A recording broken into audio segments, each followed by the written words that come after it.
K areas were built, and I was asked to go there and help start those up. And K areas, I was assigned in the K East area. I was writing operating procedures for equipment, and it was a little different than the other areas. The K's, K East and K West, and they were connected by tunnel where we had water supply, and also we had a glycol system, heating system in K East that took the effluent off of the K East reactor and heated it, and then we pumped it around to all of the operating buildings and also to the administrative buildings in K areas. So they used the water coming out of the reactors as steam to heat things? We took some of the water from the effluent and piped it over to a heat exchanger and heated the glycol in the heat exchanger. And then we had a pump that we pumped the glycol around to the different buildings in the area. And these pipes ran through the tunnels, and we had a tunnel connecting K East and K West, and also a tunnel from the filter plant down to the 190 building where the pumps were that provided the water for the cooling of the reactor. So you obviously started as a laborer. What was your job title progression from when you started? When they got ready to start the reactor up, and operating shifts were formed to work around the clock. We had 3 operating shifts, the day shift, the swing shift, and the graveyard shift. And so we had 3 different crews, and at that time I became a supervisor of one of the groups in B area, and then from there I started up and eventually worked only days. And then when K East, I was working there, and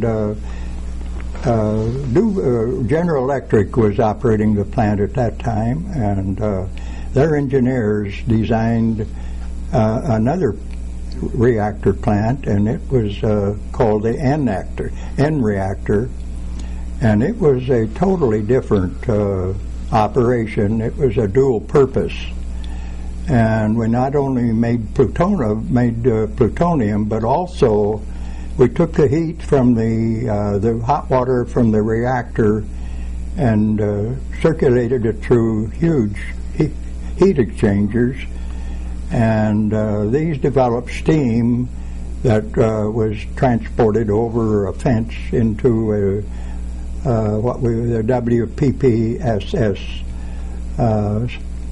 company, who were operating 2 huge turbines and generators, developing electricity that was fed back into the Bonneville Power Administration. Now, were you here when President Kennedy came out to dedicate the reactor? I was here when President Kennedy came, and I helped park cars to make arrangements for people to come out and listen to what he had to say. And he dedicated the plant, and as it was the first time that a second use was made from the operation, and that was quite we had around 40,000 people that attended this occasion, and this was outside of the end reactor.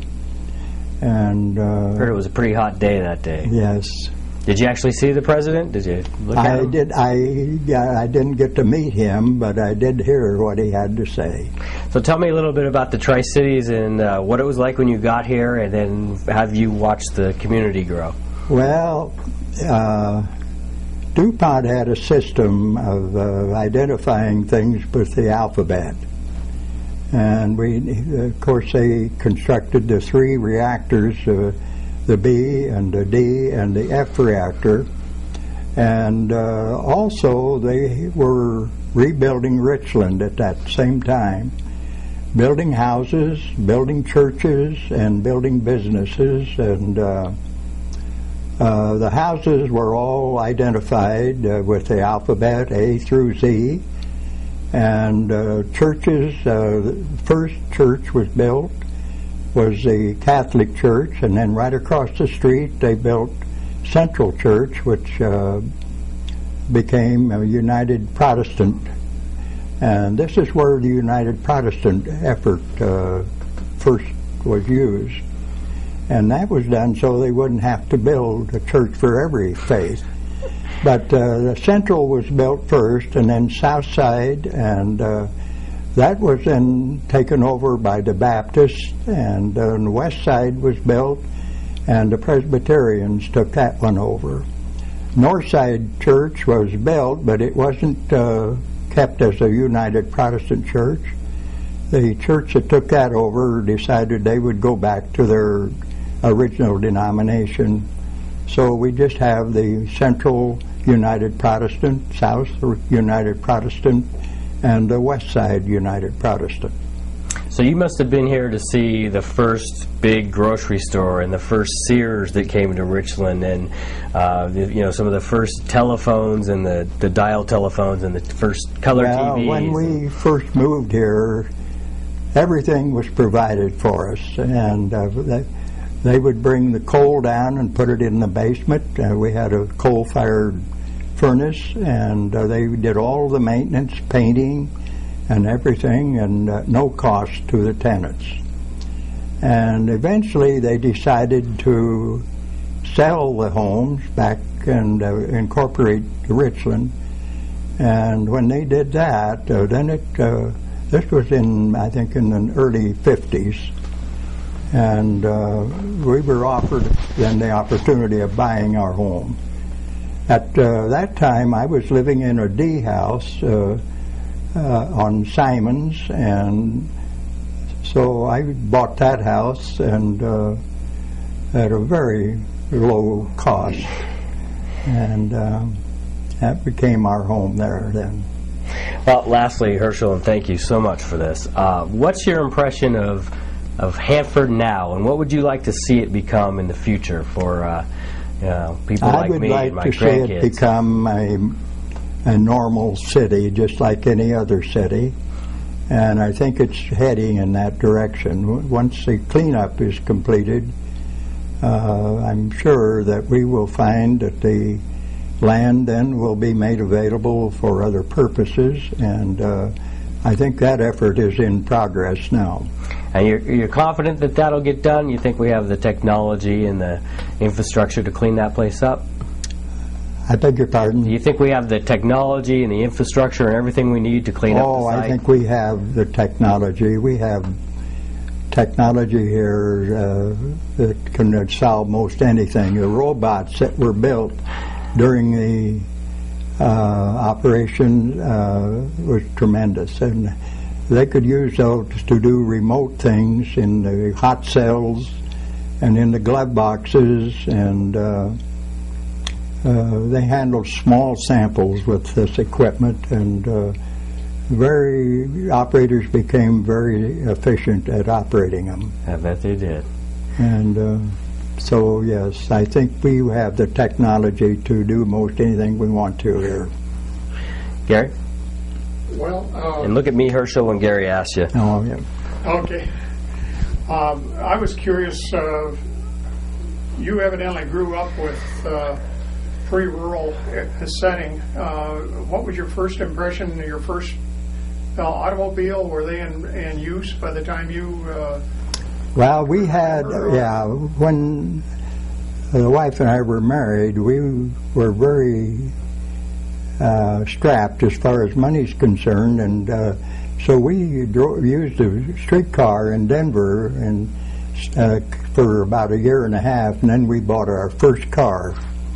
And we bought a Chevrolet, and that came out here with our furniture when the houses became available. What time of year was it when you came out here? I came out in March, and the wife came out in May, and our furniture, our house was ready then in June, and so we had our furniture and our automobile then, and of course gas was rationed at that time, and so we were quite restricted. If we wanted to buy anything, we either had to get in line here in Richland or go to Pasco or Kennewick, or on occasion we'd go to Walla Walla or to Spokane or Portland to do our shopping. Wow. So, but Camel's was the first business operator to come in, and they operated the meat and groceries. He moved here from Davenport and did a very good job of taking care of the community needs. And where'd your kids? Did your kids go to school here when they came out? I had two daughters that started in Lewis and Clark, and then moved on up to junior high and through high school. Oh, great. Mm-hmm. My oldest daughter, Judy, graduated from Richland High in 1957. Wow. That's all I have. That's all I have. Okay. I talked to Judy yesterday.